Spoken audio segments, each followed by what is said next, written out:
दूरदर्शन में सभी दर्शकों का हार्दिक स्वागत है। दर्शकों, आज का विशेष कार्यक्रम हम जो आपके लिए लाए हैं वो है गांधी दर्शन। और आज हम विशेषकर गांधी जी की जीवनी और उनकी शिमला यात्रा विशेषकर पे वार्ता करेंगे। तो कार्यक्रम में आज हमारे साथ जो आए हैं उनका हम आपको संक्षिप्त परिचय देते हैं। सबसे पहले retired IAS officer Shri KR Bharati ji, और हमारे साथ और हैं त्रिलोक सूर्यवंशी जी जो सहायक निदेशक हैं भाषा एवं संस्कृति विभाग का। सर, कार्यक्रम में आप दोनों का बहुत बहुत स्वागत है। तो कार्यक्रम आरंभ करने से पहले सबसे पहले मैं आपसे आग्रह करूंगी कि अपने बारे में संक्षिप्त परिचय हमारे दर्शकों को दीजिए। डिप्टी कमिश्नर भी रहा सचिवालय में, स्पेशल सेक्रेटरी के पद से मैं रिटायर हुआ 2015 में। और प्रशासनिक कार्यों के साथ साथ मुझे लेखन कार्यों में भी रुचि रही है।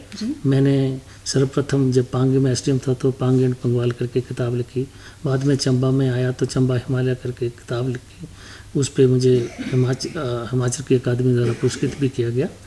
और उसके बाद मैंने कहानी और पोइट्री की भी 3 किताबें लिखी। अभी मेरी लेटेस्ट जो किताब आई है वो हिमाचल की हिस्ट्री के ऊपर है, हिस्ट्री ऑफ हिमाचल प्रदेश।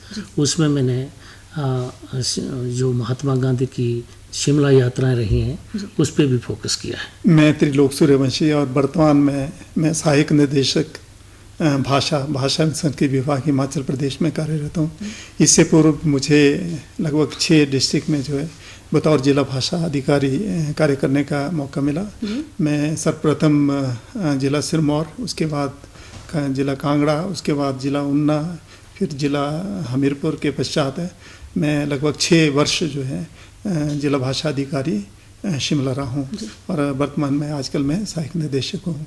मेरी लिखने और पढ़ने में काफ़ी रुचि है। मेरी 4 पुस्तकें जो है प्रकाशित हो चुकी हैं। और महात्मा गांधी जी के ऊपर जैसे कि मैं बतौर जिला भाषा अधिकारी कार्य कर रहा था तो विभाग की तरफ से महात्मा गांधी की यात्राओं पर एक काफ़ी कार्य किया गया और मुझे भी इसमें कार्य करने का अवसर मिला है। जी, तो सर सबसे पहले मैं आपसे ये पूछना चाहूँगी कि गांधी जी का जो शिमला के साथ संबंध है, गांधी जी का जो शिमला प्रवास है, उससे जुड़ी क्या स्मृतियाँ हैं जिन्हें आप प्रकाशित कर सकते हैं? 1857 के स्वतंत्रता संग्राम के पश्चात जो स्वतंत्रता की लौ जो है प्रचंड होती जा रही थी और इसमें 19वीं शताब्दी में महात्मा गांधी जी का एक बहुत बड़ा योगदान रहा है। और जो उस समय जो उन्होंने पूरे देश में जो भ्रमण किया था स्वतंत्रता की ये लौ को जागृत करने के लिए लोगों के बीच, तो उस समय लगभग 1921 से लेकर 1946 तक महात्मा गांधी जी शिमला 10 बार आए। और 10 बार जो आए तो अपने विभिन्न चर्चाओं के लिए आए। जी। सब पहली बार गांधी जी कब शिमला पधारे और वो पहली बार किससे मिलने आए थे? जी, पहली बार 13 मई 1921 को शिमला आए और उसमें शिमला कालका लाइन समर हिल में उनका बहुत से एक जनसमूह ने उनका स्वागत किया था शिमला पधारने पर। और इस जनसभा में दूर दूर से लोग आए थे और लगभग 15,000 लोग उस समय लोगों ने गांधी जी के संबोधन को सुना था। जी, तो उनकी जो ये यात्रा थी, शिमला यात्रा, विशेषकर किस मकसद के लिए रही होगी जो आप बता रहे हैं? ईदगाह मैदान में जो आए थे, वायसराय लॉर्ड रेडिंग ने इनको बुलाया था। और उसमें रॉल्ट एक्ट 1914 में जो एक्ट बना था उसका विरोध हो रहा था बहुत है। और गांधी जी एक सिद्धांत को लेके चले, ना वकील, ना दलील, ना अपील। तो एक ऐसा वातावरण पूरे भारतवर्ष में बन चुका था जो कि अंग्रेजी हुकूमत के विरुद्ध था। इसलिए उन्होंने बातचीत के लिए, सौहार्दपूर्ण बातचीत के लिए वायसराय ने उनको बुलाया था और 12 मई को वायसराय रीगल में उनसे बातचीत की थी। जी, तो ये जो रॉलेट एक्ट था ये क्या था, संक्षिप्त में कुछ बता सकते हैं? रॉलेट एक्ट जो था इसको भारत में जो ब्रिटिश थे रॉलेट, उन्होंने बनाया था। और वो हमारे जो स्वतंत्रता संग्राम की जो मुहिम थी उसको कुचलने के लिए बनाया गया था। इसको काला कानून कहा गया।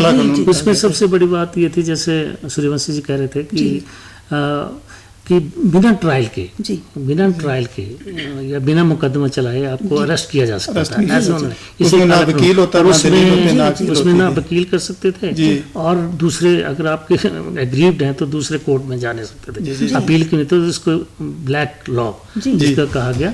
तो इसकी बड़ा असंतोष पैदा हुआ इसके, और महात्मा गांधी जी ने इसके रॉलेट एक्ट के बाद इमीडिएटली जो था जलियांवाला कांड हो गया, वहाँ पे नरसंहार हो गया 13 अप्रैल 1919 को।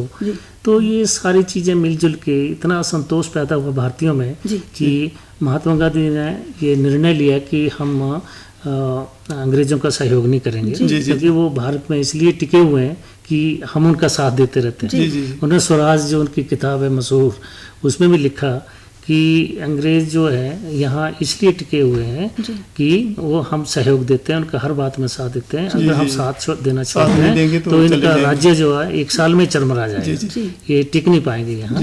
तो इस तरह से असहयोग आंदोलन के बारे में जो आप पूछ रही थी कि 1921 में असहयोग आंदोलन की वजह से जो अनरेस्ट था पूरी कंट्री में, इस वजह से जो उस वक्त के लॉर्ड थे, Lord reading, viceroy Lord reading, उन्होंने इनको वार्तालाप के लिए बुलाया था। उस वक्त दिसंबर 1921 में प्रिंस ऑफ वेल्स ने भी आना था हिमाचल में, तो वो नहीं चाहते थे इस तरह का हिंसा का माहौल, इस तरह धरने हड़तालें उनके समय में भी हो।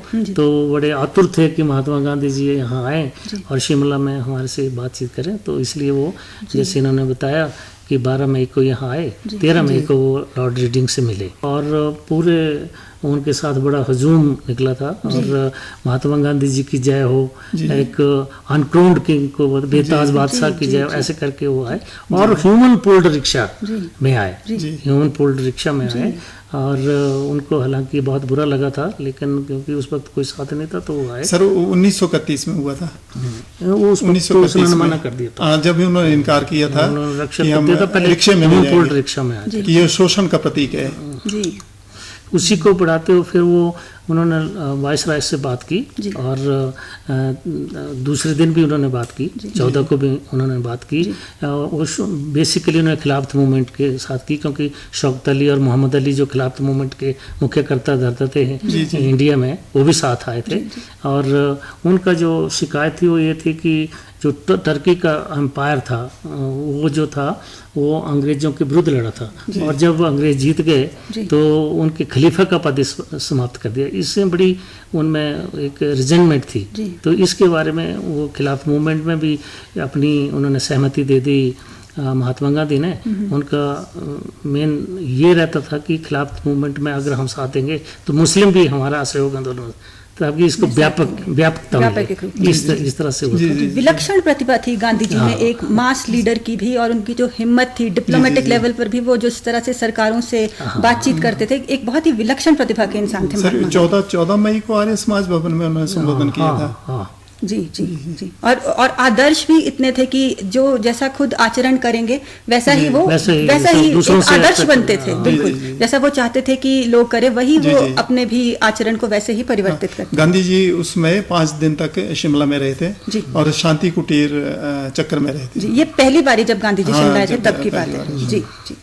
अच्छा सर, दूसरी बारी फिर गांधी जी कब शिमला आए और उनका दूसरी बारी आने का क्या उद्देश्य रहा था? दूसरी बार गांधी जी 1931 में आए, 3 बार आए, और जो पहला उनका था वो 13 मई से 17 मई था। तो उसमें वो जो उस वक्त के लॉर्ड थे, वाइसराय थे, लॉर्ड इरबन, उनसे मिले, और मेनली जो बात था वो साल्ट सत्याग्रह को लेके थी, जिसको हम सभी ने अवज्ञा आंदोलन के नाम से भी जानते हैं। और महात्मा गांधी जी ने साल्ट लॉ के अगेंस्ट दांडी यात्रा की थी 12 मार्च 1930 से लेके 6 अप्रैल 1930 तक। तो इसकी वजह से सारी बड़ा असंतोष था।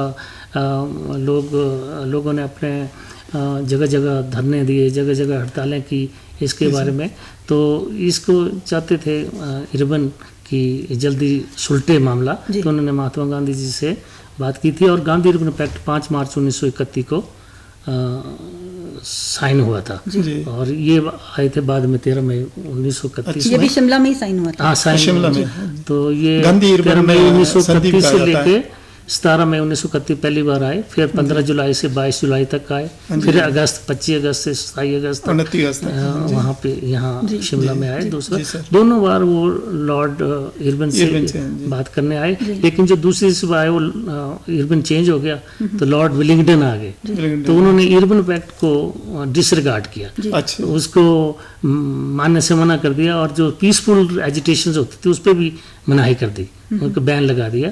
तो इससे बड़ा आक्रोश हुआ, तो उस बार बात करने वो कभी होम सेक्रेटरी से, एमरसन होम सेक्रेटरी थे, उनसे बात करने आए, कभी विलिंगडन से बात करने आए, तो 3 बार 1931 में महात्मा गांधी जी शिमला आए। जी सर, जो सॉल्ट सत्याग्रह हुआ था, इसका लॉर्ड इरविन से क्या संबंध था? लॉर्ड इरविन उस वक्त के वाइसरॉय थे। अच्छा, वाइसरॉय थे। ठीक है। और ये जो नमक सत्याग्रह था, इसके बारे में भी आप संक्षिप्त एक हमारे दर्शकों को। लोगों ने मोनोपोली थी साल्ट की, और साल्ट पे कर लगाते थे, अपने आप लोग साल्ट नहीं बना सकते थे, सबसे सस्ती चीज थी, लेकिन वो उस पर कर लगाते थे। तो महात्मा गांधी ने सभी ने अवज्ञा आंदोलन ही इससे आरम्भ किया कि हम पहले साल्ट कानून को तोड़े, खुद कानून बनाएंगे। इसे साबरमती आश्रम से उन्होंने यात्रा शुरू की और समुद्र तक गए।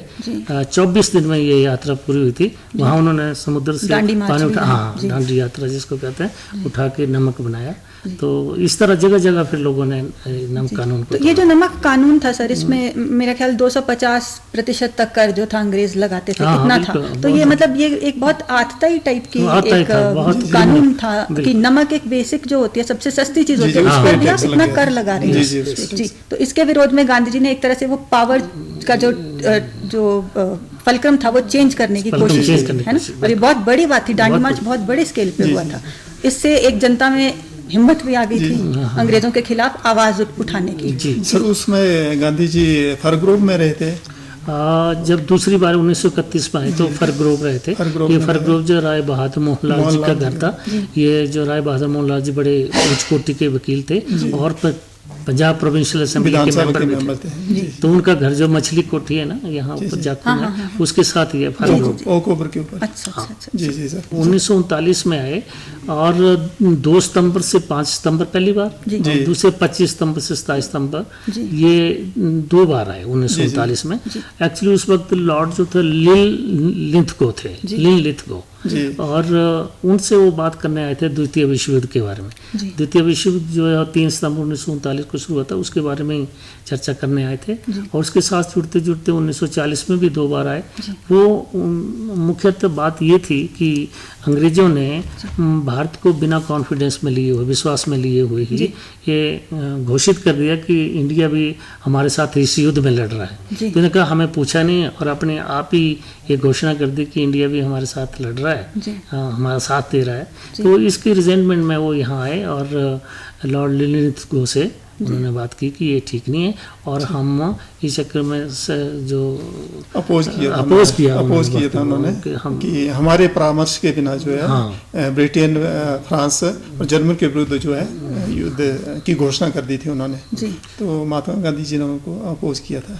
द्वितीय विश्व युद्ध के बारे में बात करने यहाँ आए, मुख्यतः 1939 में भी और 1940 में कि विश्व युद्ध में हमें बिना कॉन्फिडेंस में लिए क्यों आपने घोषणा कर दी कि हम भाग लेंगे इसमें, क्योंकि वो भारत की सेना भी उसमें भाग ले रही थी। जी। अच्छा सर, फिर 1940 में भी गांधी जी शिमला आए थे, तो 1940 में उनका क्या उद्देश्य था? 1940 में मैंने कहा 1940 में लिंथगो से बात की, 1940 में मुख्यतः बात यही रही कि हमें बिना हमें विश्वास में लिए हुए आपने हमारी भागीदारी कैसे सुनिश्चित कर ली। 28 जून 1940 को आए थे, और उसमें उनके साथ प्यारे लाल और महादेव देसाई जी भी आए थे, और मिनोर विला में रहे थे। जी सर, इस दौरान उनका प्रवास कहाँ रहा था? मैंने कहा ना, मिनोर विला समरहिल में जो राजकुमारी अमृत कौर की जो बिल्डिंग है, भवन है, उसमें रहे थे। अधिकतर वहाँ रह करते थे, क्योंकि राजकुमारी अमृत कौर उनकी गांधी जी की बहुत बड़ी समर्थक थी। जी। समर्थक भी थी और प्राइवेट शिष्य या निजी सहायक। बाद में वो हेल्थ मिनिस्टर भी रही, हमारे की प्रथम हेल्थ मिनिस्टर इंडिया की। जी। सर, गांधी जी के बारे में कुछ और भी आप कहना चाहेंगे? गांधी जी की बहुत एक विस्तृत उनका चरित्र है, एक अंक में तो हम कभी भी उसको नहीं कवर कर सकते, लेकिन उनके जीवन की ऐसी बहुत सी बहुमूल्य बातें हैं जिनसे हमारे दर्शक बहुत कुछ सीख सकते हैं।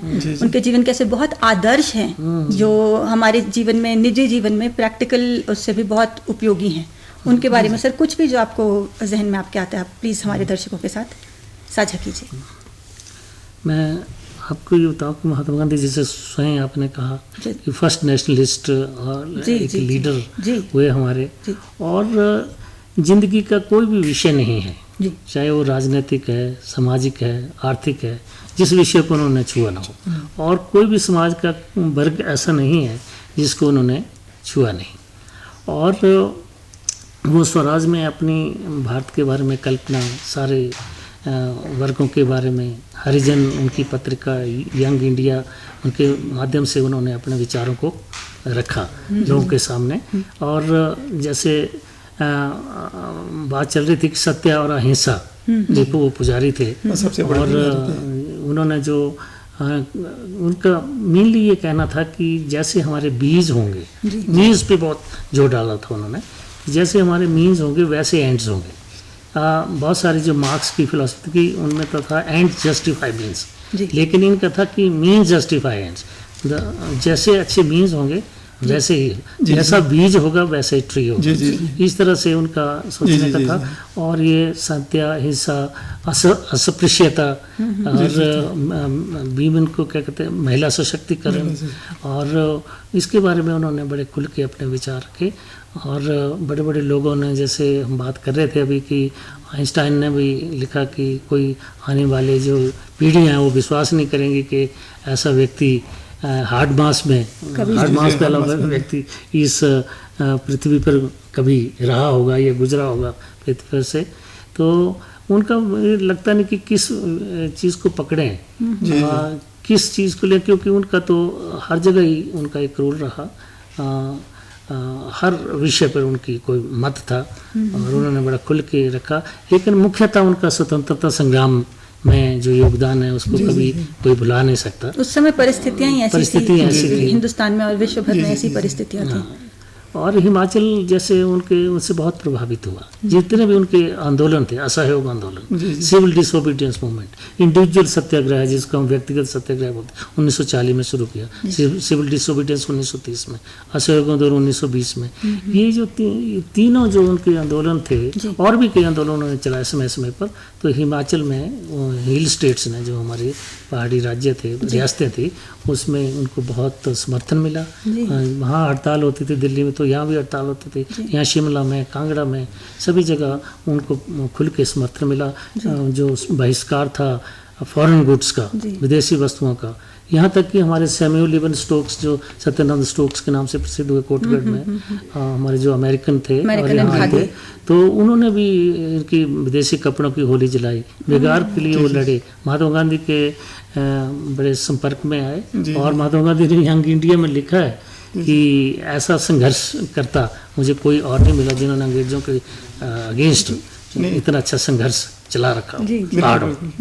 महात्मा गांधी जी के जो भी संपर्क में आया वो जुड़ता गया, और उन्होंने सभी ने जो है स्वतंत्रता संग्राम में बढ़ चढ़ कर भाग लिया। महात्मा गांधी जी इस सिद्धांत के पक्के थे, जो भी देखते थे वो अपनाते थे कि हमारा जनसाधारण कैसे रह रहा। कहते एक बार जो है कहीं महात्मा गांधी जी जनसभा में गए हुए थे और लोग उनके पास अपनी मांग पत्र लेकर जा रहे थे, तो 3 औरतें थी घर में, तो तीनों के पास एक साड़ी थी, तो बारी बारी वो बाहर आ रहे थे। तो महात्मा गांधी जी ने बोला, कहते हैं कि ये 2 औरतें जो देख रही हैं ऊपर से झरोके से, तो ये क्यों नहीं आ रही? तो किसी ने कहा, कहते हैं कि इनके पास मात्र एक साड़ी है।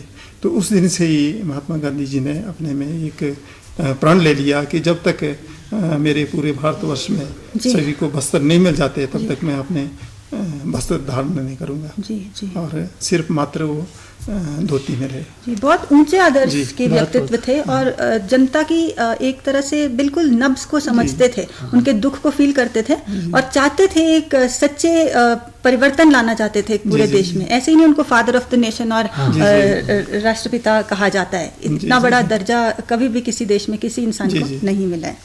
जी। स्वराज के साथ साथ उन्हें स्वदेशी के ऊपर बहुत जोर दिया और खादी अभियान पे बहुत जोर दिया। चरखा उनका था और कई इतिहासकारों ने लिखा कि एक चरखे के घूंघों से उनके मैनचेस्टर के कारखाने बंद हो गए। यानी कि इंग्लैंड में मैनचेस्टर जो था बड़े औद्योगिक क्षेत्र था, वहाँ कपड़े तैयार होते थे और बनकर कच्चा माल हमारे से जाता था, कपड़ा बन के यहाँ आता था। लेकिन जब चरखे के घूंघों सुनी, यानी कि चरखा एक सिंबल बना स्वदेशी का, कुछ 24 से जो पूरा रिवोल्यूशनाइज हुआ वर्ल्ड।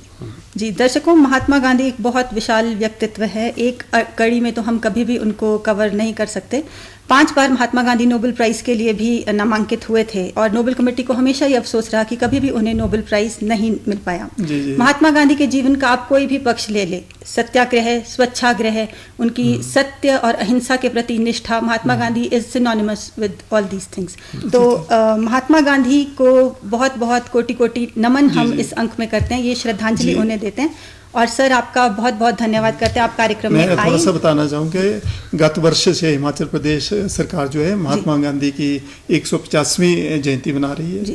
पिछले वर्ष से जो हमारा 2 अक्टूबर महात्मा गांधी की जयंती थी, उस दिन हमने 5 संकेतक लगाए, साइनेजेस लगाए हैं जहाँ पर महात्मा गांधी जी ठहरे थे। जैसे कि ईदगाह में उन्होंने अपना संबोधन दिया था, उसके बाद आर्य समाज हॉल में उन्होंने संबोधन औरतों को, मेरे ख्याल महिलाओं को संबोधित किया था। फारूक ग्रोव में वो रहे थे, मिनोर बिला में वो रहे थे। वहाँ पर हमारे भाषा और संस्कृति विभाग में संकेतक विभाग भी अपना पूरा योगदान दे रहा है उनकी स्मृतियों को जीवित रखने के लिए। तो कार्यक्रम में आने के लिए आपका बहुत बहुत धन्यवाद सर। कार्यक्रम में बहुत अच्छी जानकारी आपने दी। इसी के साथ आपसे विदा लेते हैं। नमस्कार।